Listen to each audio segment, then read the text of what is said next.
getting aggressive, and now they're starting to go play a little bit passive. I'd love to have seen what would have happened if they would have challenged inside Mansion. Just take some SMGs. Colchan, he didn't have that great CTF. He bounced back with some pretty good games in the next two.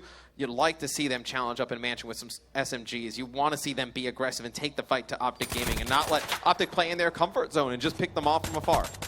Nice shots there from Formal. Both of his kills kind of coming over that back tree line. You mentioned Nagafin earlier. He's the first guy I really saw take advantage of that angle. Formal doing an excellent job as well. 3-0 advantage here for OpTic. If you're TSM, you're on defense. It's a massive round for TSM.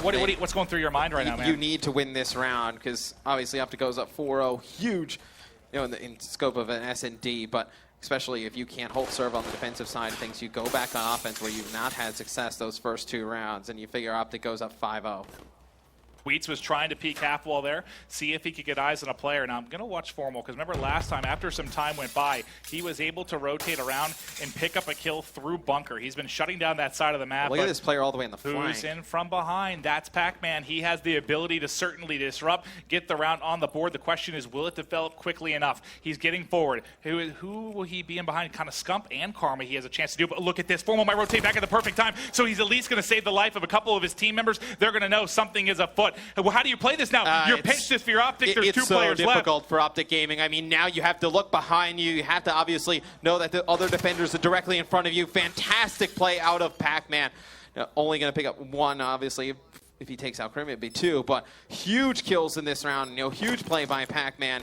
Now that's going to win TSM that defensive round. That's what you needed, baby. Smart TSM. play out of Pac-Man. They needed that one in a bad way, Matt. But like you said, that was all Pac-Man. Yes, he only got one kill, but just knowing he's behind you makes you panic. It almost didn't work out because Formal rotated back right as he was hitting that I thought he spot. wasn't going to actually get that proper timing. I thought Formal was going to actually see him. That Pac-Man was going to look towards the middle of the map over half wall, but Pac-Man picks up that kill on Formal. Huge the scope of that round in Search and Destroy. And let's see what TSM goes with on the offensive side of things. And you have Colchan with an SMG, Ivy with an SMG. You're going to have 2 M8s. So you figure this is a little bit more balanced setup. You're going to have the ability to push Mansion. Yep, and you've got camo here for Colchan. How do they decide to operate on the offensive side? They've got 2 players in the bedroom. Now they're going to fly camo in. He's able to win one on Karma, but will be traded out very quickly. They get a lot of information, but the kills going back and forth. 2 versus 2. Pac-Man and Wheats, the legendary duo going up against Krim and Formal. Krim, he's Mr. Game 5, Mr. Game 7. When the clutch moments matter, he is always going huge. Let's see how Pac and Wheats elect to play this. The guys on OpTic Gaming playing pretty far apart.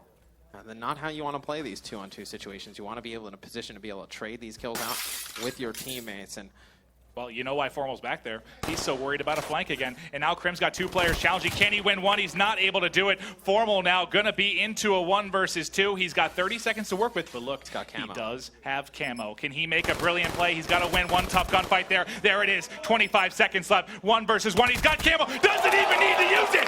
Formal, Matthew Piper going big. You can't let that happen. I mean, if you are TSM, you can't make mistakes in this Game 7, and that is a huge one right there.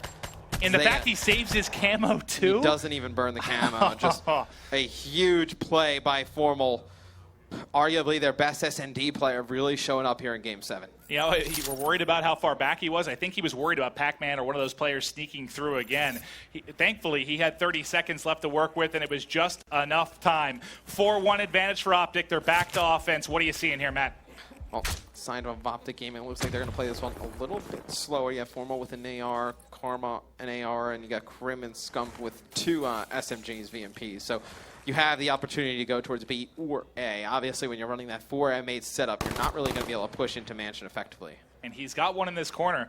You got to have confidence in Formal to take this gunfight. This is going to be a game of cat and mouse. I think he backs up. Look, there's a second player in X-Ray that's rotated over. They're so worried about this push. He gets just a tag on the head but can't clean it up. Formal's provided such a distraction here that they've had to send another player over. This might open things up for Krim, but who is it? Yet again, Pac-Man coming in on the flank. He may be able to pick one up. He did see that player back rock, and Pac-Man has been such a thorn in the side of OpTic Gaming. Yeah, and it's Ivy getting that first blood on Scump in Hello, this sir. one, and it's going to be Pac-Man getting the second kill as Ivy picks up another. It's going to be Karma, the last one alive. And OpTic Gaming's offensive side of things has not been good, Maven. I mean, just look at these rounds. They've let Pac-Man has figured out a hole in OpTic Gaming's game. I mean, if this TSM team can win this offensive round, be down 1, going into another defensive side. They have the opportunity to tie this up at 4-4. Well, what's happening there? How is Pac-Man getting in such a good flank position round after round? There's nobody in position to watch him come out of Mansion and go all the way to that right side of Snow, and he takes the long route all the way to that back satellite. And there's nobody there. I mean, OpTic Gaming, they're playing one player over by that Snow cuts. You're not able to see that player go all the way on the flank. They play another player over at half wall, another player mid-map, and then they have Formal watching that bunker. There's nobody with eyes on that position. Well, we got a big round here. Can they get a 5th on the board, or can TSM bring this just a little bit closer? Things developing slowly here just outside of front Mansion. What kind of break do you think we're going to see here, Matt? If you're TSM, you think about using your abilities in this one. You got the glitch at your disposal, Psychosis, and Heatwave as well. You'd love to see if you can get Wheats over near that A bomb site or push up all the way through that fire pit and potentially Heatwave those players in the back on the defensive side of things. Pac-Man's going to get shots on this player on the bomb. There's no reason to challenge that right away. You're already tagged up. Knew you probably weren't going to win. They're dropping like flies. At the B bomb site. It's going to be Ivy and Wheats. As Ivy wins 1, he's going to earn the HC in the process as well. And they still have time, even 35 seconds left. They can try and bait one of these other players out. And that is exactly what happens. Ivy picks up another. The 2v4 quickly becomes a 2v2. And now it's going to be on Scump and crew to try and get a recap here. Retake. The bomb going down. Let's check Karma's POV. He has the heat wave. He's thrown off a bit by the Psychosis. But we've seen him time and time again go huge with his heat wave. And that's the plan. He pops it in. The counter comes in as well. Scump. Ivy now 1v1. He sees him in the back. Can he win the gunfight? He's going to have to push. He's got 30 seconds to go. Does he realize where he is? The car comes in. Ivy, HC to the noggin. See you later, Scump. A huge round, Maven. Absolutely Did Ivy massive. Get the ace there? From TSM, OpTic with a 4-2 man advantage, and they blow it. And now OpTic struggling on the offensive side of things. TSM with Pac-Man doing a great job on the flanks with a chance to tie this up at 4 rounds apiece. You would have thought the momentum going all the way in OpTic Gaming's favor. Ivy started out slow, going huge now.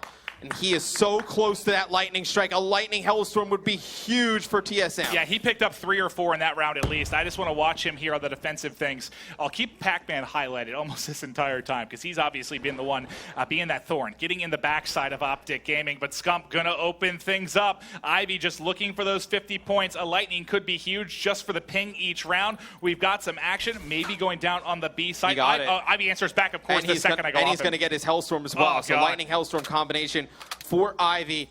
TSM wins this. They are in a really good position to take this search and destroy on the back of the new man Ivy. You see it's going to be tied up at the 3-on-3 here. OpTic Gaming trying to figure out where to go. Take a look at the streak from Ivy. Yep, it's on an 8 streak. He was not playing very well. I talked about that a little bit earlier, but really started to heat up here towards the latter moments. And you see the bomb going to go down on the B site. They have Karma playing all the way in this back position, but I don't think they have any idea the Hellstorm's coming in, and Ivy's able to take Karma out, and that's huge because the player on half wall is the one you have the hardest problem with, getting off that position when you try and retake that B bomb site. Well, Krim wins one. It's going to be a 2v2. He's getting pushed here in the corner. Tries to challenge, not able to win it. The player's getting shut down. OpTic gets it. Scump with the 2-piece. Ivy's Hellstorm gets used. He gets his streaks. Now he just has the Lightning King Scump. How big did he just go, baby? Massive. I mean, that is huge, especially when they take Karma out on half wall. Both those players left for OpTic have SMGs. They can't rotate all the way back to half wall and watch that bomb effectively, so they got to challenge that. Well, that was really all Krim, too, because he got that first kill. Him staying alive and kind of shoulder peeking in that corner, there was so much focus on him. It opened things up for Scump, and Scump I wonder, does too, what we Scump... don't catch it. I wonder if the guys on TSM ping that lightning to find out where they were. You want me to check Ivy here? Yeah, well, obviously we can't see if they pinged it, but yeah. It could have happened where, because they figured out where Krim and Scump were pretty fast. I imagine. Oh, you mean last round? Yeah, the last round. I imagine that could have been a ping from that lightning strike that could have given their position away. 5-3, OpTic Gaming. This is just a quarterfinal match, but we are in Game 7. If you guys are just tuning in, it has been one insane matchup between these two teams. TSM proving to be a force to be reckoned with. Can they push this the distance? They're going to have to win every single round here, and I just don't know if that's too tall of an order here for TSM. Yeah, and Scump with that HC, he actually gets some vision on two players on the side of TSM, and TSM playing this one rather slowly, and I actually think they have a good chance here, Maven. If they push up to that B bomb site and then call in the lightning to kind of guard that player, I think that would be a huge play.